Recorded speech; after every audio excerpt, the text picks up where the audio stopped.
Ciao e benvenuti in questo nuovo video, che è un video un po' diverso dal solito. Oggi parliamo di LinkedIn e il curriculum, che apparentemente molti ragazzi non sanno che cosa sia LinkedIn.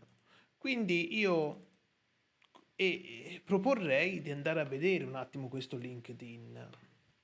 Allora, LinkedIn è semplicemente una specie di Facebook ed eccolo qui. Questo chiaramente è il mio della mia pagina di LinkedIn, ma questo in realtà è anche il mio profilo di LinkedIn. Ora, a cosa serve LinkedIn? LinkedIn è una piattaforma studiata per mettere in contatto aziende con aziende, ma anche candidati con aziende. Quindi, tanto per essere più chiaro, se tu cerchi lavoro, anche un nuovo lavoro, LinkedIn è la piattaforma giusta per lo scopo. Molte volte vedo persone che scrivono su Facebook, per esempio, cerco lavoro, o lo vanno addirittura a cercare su Facebook. Bene, la mia domanda è, ma te cercheresti patate in un campo insalata? Le troveresti? Credo di no. Però, come tutte le piattaforme, bisogna saperlo usare. Innanzitutto, quello che ci serve, ora il mio profilo è molto sviluppato perché ci ho lavorato e ci lavoro tantissimo sul mio profilo di LinkedIn e sull'engagement, ma ti faccio vedere un paio di cose che ti potrebbero, come dire, dare un aiuto, una traccia, un'idea. Innanzitutto il profilo, devi cercare di farlo più possibile ricco di informazioni che a te siano utili, sia per chi lo vede e sia le informazioni che tu vuoi trasmettere, quindi chi sei, cosa fai, non è la storia della tua vita, tanto per intenderci, però alla prima occhiata bisogna capire chi sei. Per esempio, no, qui ci sono io, network engineer, CCNA, Palo Alto, eccetera. Per esempio, già si capisce che io mi occupo di networking, non importa andare a leggere chissà che. Poi, un altro fattore importante sono i followers o le persone che sono agganciate al tuo profilo, che lo trovate qua, vedi? Qui c'è scritto 5115 contatti.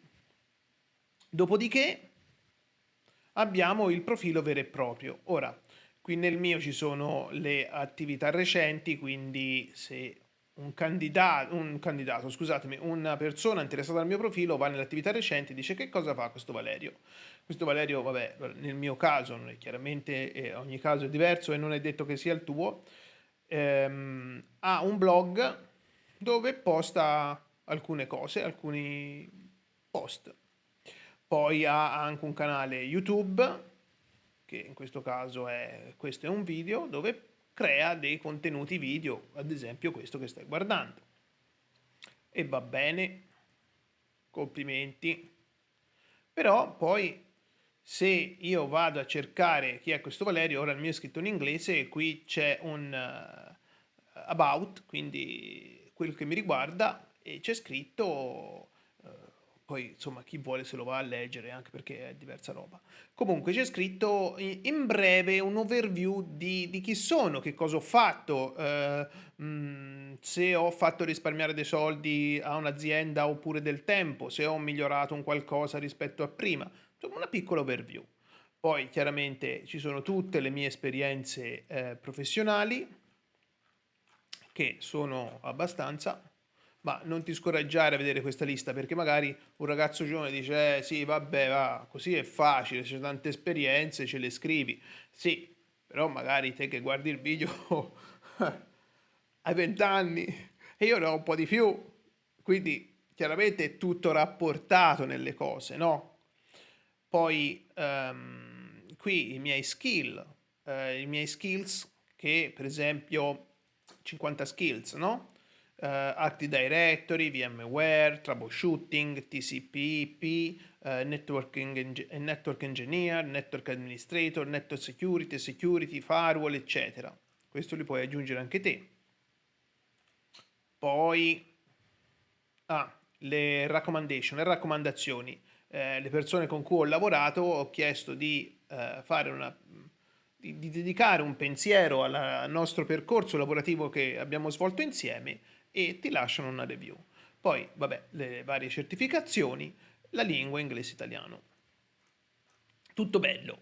Ora, per scriverlo, che ora lo vediamo, ci possiamo comunque, perché per esempio quando si scrive un curriculum, la cosa più difficile, proprio ti fa impazzire, ti trovi questo foglio davanti bianco e devi scrivere qualcosa, peraltro qualcosa che riguarda te, tu stesso. Però il problema è come lo metto, che ci scrivo, ma sarà giusto, ma ci scrivo troppo poco, un mistero. E anche qui ti do una piccola traccia. Oh, scusate. Ora, come si trovano questi followers? Intanto c'è da distinguere due cose: il follower e le connessioni. Il followers, in questo caso 5115, sono le persone che seguono la mia pagina. Questo sta a significare che se io posto un qualcosa, questo post viene distribuito automaticamente a 5115 persone. Quindi, in teoria, 5115 persone possono vedere questo post che io ho condiviso, che poi in pratica non è proprio così, ma insomma diciamo che va una gran parte di questi 5.000 followers. Poi più di 500 connessioni. Ecco, qui invece sono le connessioni, cioè sono le connessioni dirette con me. Io ne ho più di 500. Come si trovano queste connessioni? Beh, ci sono diversi modi. La prima è se hai degli amici o hai rapporti con, per esempio, un recruiter che ti chiama per un interview, ti dice: ah, bene, Mario Rossi, ti posso aggiungere su LinkedIn, per esempio. Oppure, se uno non ce l'ha, devi andare qui su Search e scrivi, per esempio, recruiters. Ora, fatemi chiudere Telegram perché il gruppo di Telegram si sta ingrandendo, è molto attivo, quindi se ti vuoi iscrivere siete tutti il benvenuto. Tutti il benvenuti. E se ti vuoi iscrivere in descrizione al video e a tutti i video trovi il link per Telegram. Comunque, torniamo a noi. Recruiters, e qui vedi che c'è l'offerta di lavoro, job, e a noi ci interessano invece i people, quindi persone. Recruiters, località, in questo caso mettiamo Italia. Ora me lo dà in inglese perché il mio profilo ho due profili, cioè il mio profilo ha due lingue, italiano e inglese, però io uso quello inglese. Ecco, qui ci sono tutti i recruiter. Bene, questo è Pietro Roma, Italia, Roma. Te aggiungi semplicemente tutti. Tutti chiaramente quelli del tuo settore, perché se è il recruiter per gli psicologi è un contatto in più che hai, ma non ti porta nessun beneficio, insomma, insomma, lo capisci anche da solo, no? Non c'è bisogno di spiegarlo. Quindi io mi metto qui, cerco tra questi nomi e faccio connetti. Ora, LinkedIn al massimo ne puoi mandare 100 richieste a settimana, che sembrano tante, ma in realtà poi alla fine non sono poi tutte queste quante. E inizi a aggiungerli. Il recruiter che vedrà il tuo profilo, specie se poi chiaramente sono del settore informatico, lo vanno a vedere, o comunque c'è un'altissima possibilità che lo vada a vedere.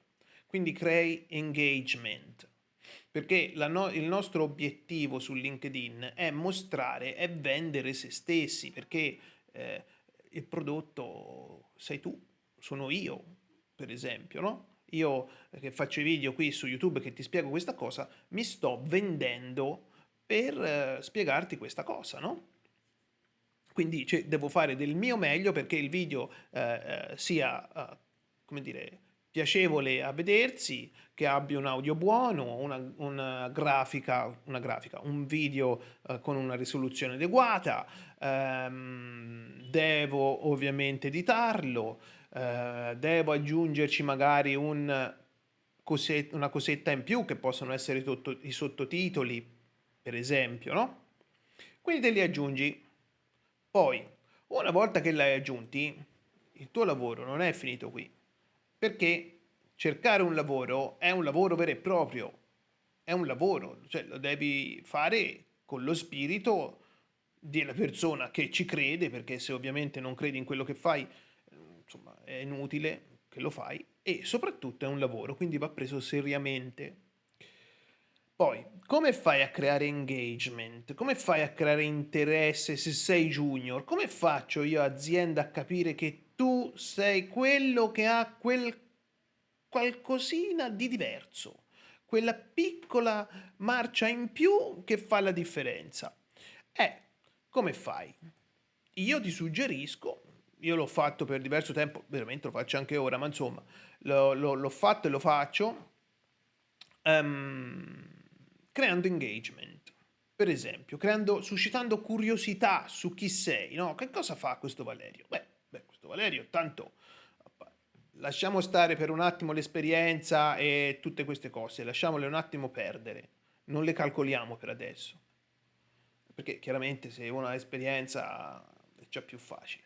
Però io posto i vari articoli, ora in questo caso gli ultimi post sono direttamente creati dal mio blog, però posto anche articoli di altre persone, commento i vari post di altri colleghi, anche se non li conosco e anche se non sono direttamente connessi. Per esempio, se io vado qui su LinkedIn,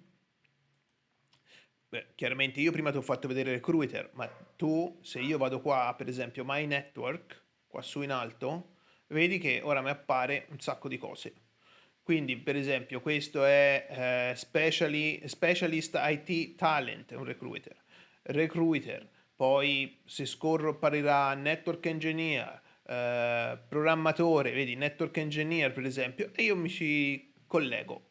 Così quando lui scriverà qualcosa, io lo vedo, glielo commento, creo engagement. Ricordati questo, engagement, che non so come si dice in italiano, però creo connessioni, ecco, creo visibilità. Poi, sempre da qui, da My Network, vedi che io ho, ce l'hai anche te se ci va a guardare, contatti.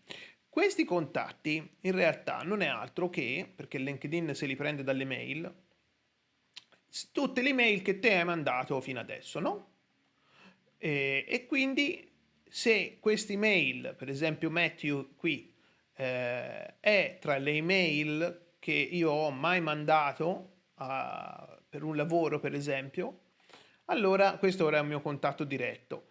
Qui ti apparirà, vedi, invita oppure connetti. Ora queste mail non sono di persone, quindi vedi non c'è neanche la foto, però questo è un contatto mio diretto, messaggio, invita e così via. E te guardi tra le tue email a chi ti puoi agganciare. E questo è importante. Poi, che ci si scrive su questo profilo di LinkedIn? Bene, bisogna usare tutti i mezzi a disposizione che la tecnologia appunto ci offre, per esempio ChatGPT. E cominciamo a scrivere. Gli scriviamo, per esempio, mi occupo di networking, sono certificato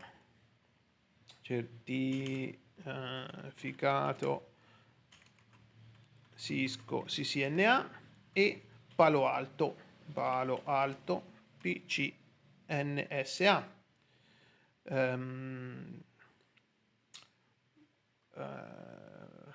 sono capace, chiaramente questo lo scrivo per me, poi ognuno se lo deve aggiustare per com'è, insomma, questo è solo un esempio, una traccia, come dicevo. Sono capace di configurare switch Cisco, Aruba, Arista,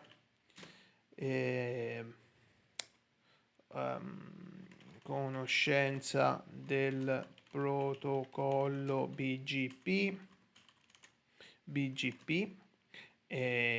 VPN, virgola, VPN, LAN to LAN per esempio, LAN to LAN, routing, eccetera. Io ora scrivo tutto per ovviamente non farla troppo lunga. Bene, e ora gli chiedo a ChatGPT: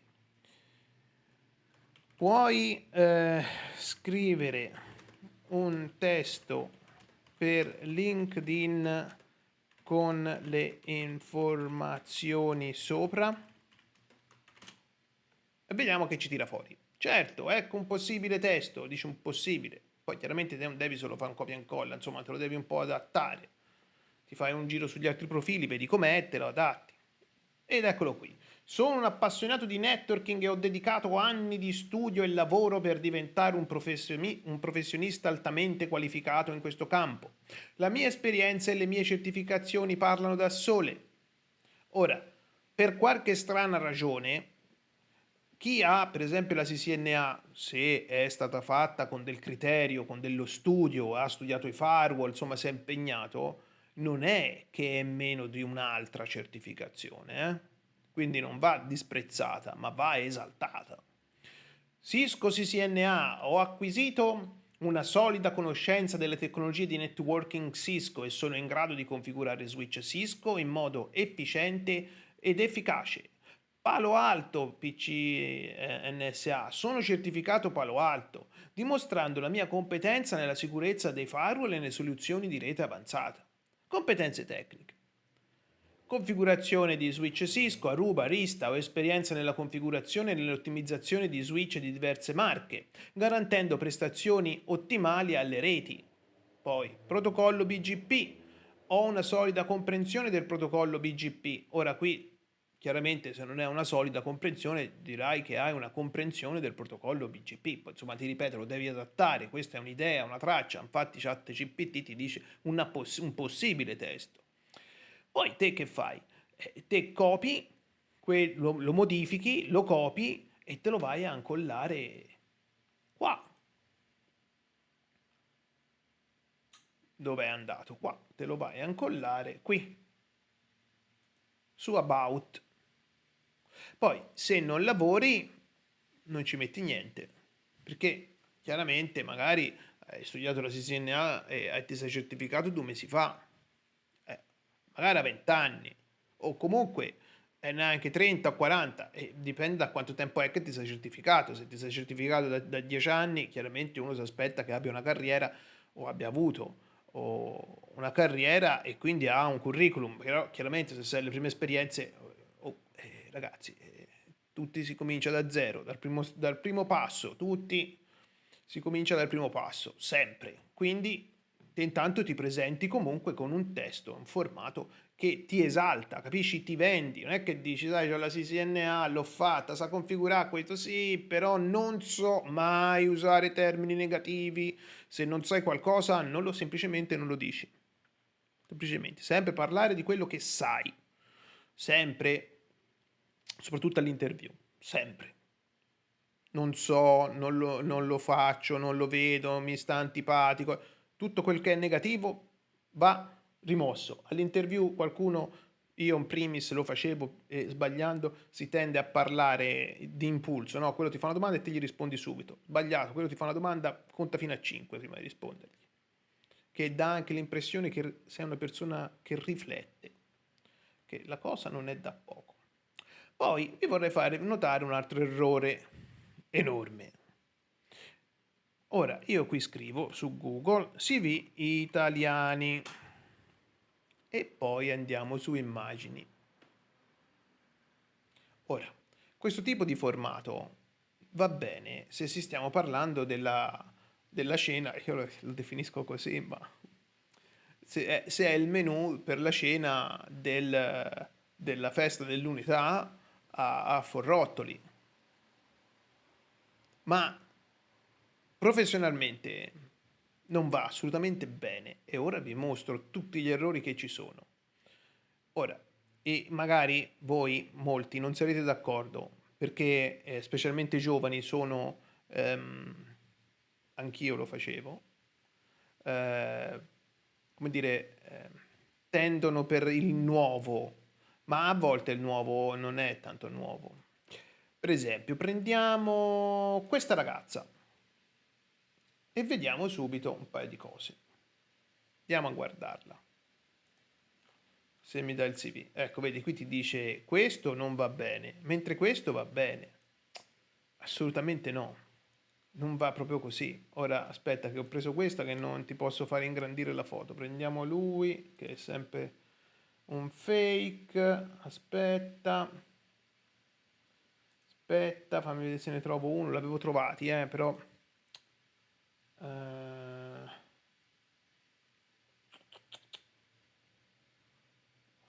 Sì, questo potrebbe andarci bene.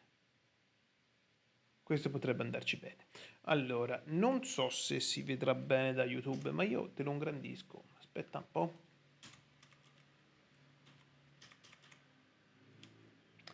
Guarda un po' qua. Ti ripeto, non so se lo vedrà bene, ma comunque fidati che è così. Intanto la foto, sul CV la foto non va messa. Che tu ci creda o no, non va messa. Allora, per i paesi anglosassoni non ce l'ha proprio messa assolutamente, te lo scartano immediatamente. Perché è discriminatorio. In Italia è uguale. La foto va messa solo se richiesto perché magari il lavoro che vuoi andare a fare è modello e quindi chiaramente la foto serve. Ma in tutti gli altri casi non va assolutamente messa perché è discriminatorio, devono prenderti per le tue capacità, non perché sei un bel ragazzo o una bella ragazza, che è vero che la bellezza aiuta, però insomma è una cosa frivola, è una cosa come i bambini quando costruiscono i castelli di sabbia al mare, e tutto poi si sgretola, viene giù, è inconsistente. La foto non va messa, è discriminatoria. Peraltro, se proprio uno volesse stare a vedere, anche il GDPR vieta l'uso della fotografia, per in quanto è appunto discriminatorio. Poi, ma il problema non è neanche finito qua. Questa simpatica Emily, che ovviamente è un CV di presentazione, mi dice che vive in via del Corso 123 a Roma. Mi mette il numero di telefono di casa, so quando è nata, italiana, quindi io malintenzionato so dove vive questa qua.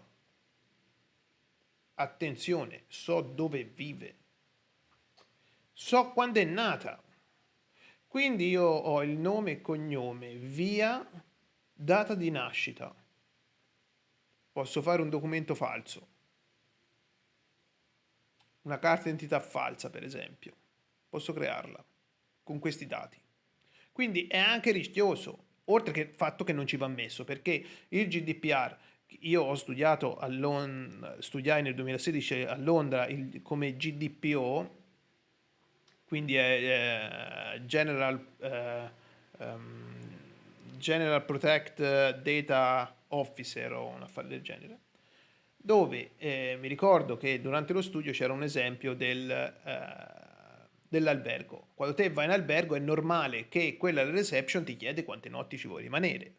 È normale chiederti quante persone siete, è normale chiederti che tipo di stanza vuoi, se è singola o matrimoniale, è normale chiederti se vuoi la colazione, a che ora vuoi essere svegliato, se vuoi essere svegliato, ma non sarebbe normale chiederti che numero di scarpe hai, se sei etero oppure no. Che ne so, se ti piacciono i panini del McDonald's piuttosto che quelli del Burger King. Perché? Perché queste informazioni che ti ho appena elencato non sono attinenti allo scopo per cui io ho fatto quella richiesta, prendere una stanza.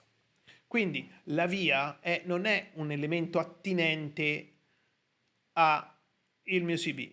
Se io mi presento come network administrator o network engineer e che io abito in via del Corso o in via De Sassi Sgonfi, che differenza fa? Peraltro, se io vivo a Firenze e mando un curriculum a Roma perché mi interessa andare a lavorare in un'azienda a Roma, il recruiter non deve essere condizionato dal fatto della distanza. Lo so che Firenze e Roma c'è un'ora e mezzo di treno o c'è 400 km di distanza, lo so, sarà un problema mio come andrò a Roma. Non che il recruiter già a fronte si deve fare dei problemi, dice ma questo è lontano, allora non lo chiamo. Assolutamente no. Oltre che comunque sia il fattore principale, che è rischioso, specialmente per le ragazze. Ce n'era uno, per esempio, che avevo visto, che addirittura, ecco, vedi questo ci mette proprio la via. C'era un esempio di un esempio, un CV di una ragazza che qui mi sembra che fosse questo, fammi vedere, che questa, no, questo no, che questa ci aveva scritto residenza, domicilio in via Tardetali, residenza in un altro posto. Rischiosissimo, oltre che irrilevante. Quindi quando fate un CV, cercate invece di farlo tipo come si fa nel modello inglese, cioè senza niente, senza foto, senza strade, senza data di nascita. La data di nascita non è rilevante alla candidatura. Se io so che abbia 30 anni o 40, non fa differenza. Ma soprattutto lo scopo è che il recruiter deve chiamarmi, quello deve essere l'obiettivo principale, perché altrimenti che lo stai a fare? Perché lo mandi? Perché vedersi lì sulla foto tutto bellino colorato pensi che ti chiami? Vero, sul gruppo di Telegram ci fu tempo fa una discussione, si fa sempre un sacco di discussioni sul gruppo, poi molte volte si scherza anche, e che riguarda principalmente il mondo del lavoro, il mondo del networking, security, eccetera. Venne fuori che sì, ma a me io ho mandato il mio CV così e mi hanno preso a lavorare. Sì, ho capito, che c'entra? Solo uno su 1000 ce la fa, cioè nel senso, no? Non è perché allora a tuo cugino gli è andata bene, vuol dire che nel generale, nella massa va bene. Non c'entra niente. Io quello che ti sto dicendo intanto non è una cosa fissa, mobile, ma è una traccia. Poi devi valutare te stesso. Dice, ho mandato 100 curriculum questa settimana, non mi ha chiamato nessuno. Quindi te da A vuoi andare a B, no? Il tuo obiettivo qual è? Quello di essere chiamato. Non ha chiamato nessuno, non è che forse sbaglio strada, perché se non arrivi a B, qualcosa vuol dire che non va. E per esempio può essere proprio anche il contenuto stesso del curriculum che non va bene, e anche qui ChatGPT ti può dare una mano, perché te ricopi il tuo curriculum su ChatGPT, gli chiedi a ChatGPT puoi analizzare il mio curriculum, e ChatGPT ti elaborerà un altro formato o un'altra strada. Poi magari puoi sempre chiedere a ChatGPT puoi elaborarlo in modo più professionale, puoi elaborarlo in modo da risaltare le mie conoscenze, eccetera, e ChatGPT ti può sempre dare una mano a raggiungere questo obiettivo. Quindi questo è per quanto riguarda il curriculum. Poi invece vediamo un po' che mi notifica qua su LinkedIn. Per esempio, no? Ti faccio un esempio. Io ho postato un post su un attacco che si chiama SS7, guarda, proprio in tempo reale, meglio di così non poteva succedere. Questo utente, che è uno dei miei contatti, Salvatore, che io saluto, ha messo un mi piace al mio post, che è questo: attacco SS7 e hacking dei cellulari.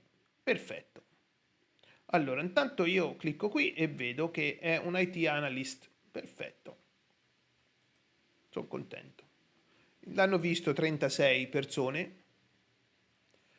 Ora, lui ha messo un semplice mi piace, ma come Facebook, tutti i suoi contatti vedranno che ha messo mi piace a questo post di Valerio. Quindi chi sarà interessato andrà a leggere il post di Valerio oppure a vedere il profilo di Valerio. Tanto che, se andiamo a vedere poi chi ha guardato il mio profilo, perché poi io lo voglio sapere se sta cosa funziona o no, qui su Analytics e Tools, vedi, c'è post impression, e qui si vede i vari trend, no? Qui 200, poi meno di 200, poi 600, eccetera, e vabbè.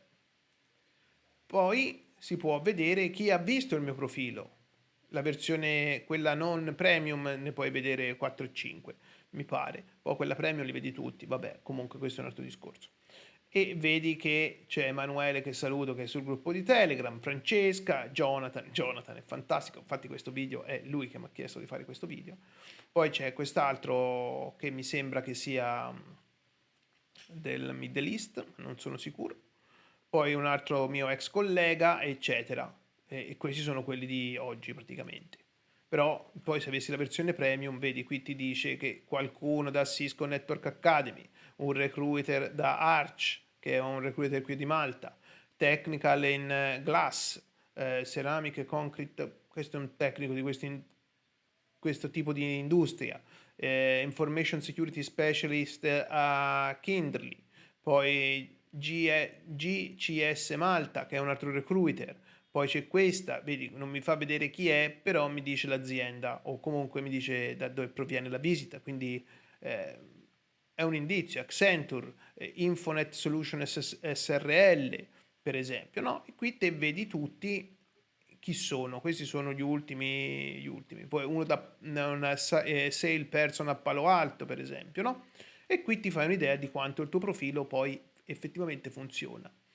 E ho provato con due miei ex studenti a fargli per esempio, no? Guarda, ti faccio vedere.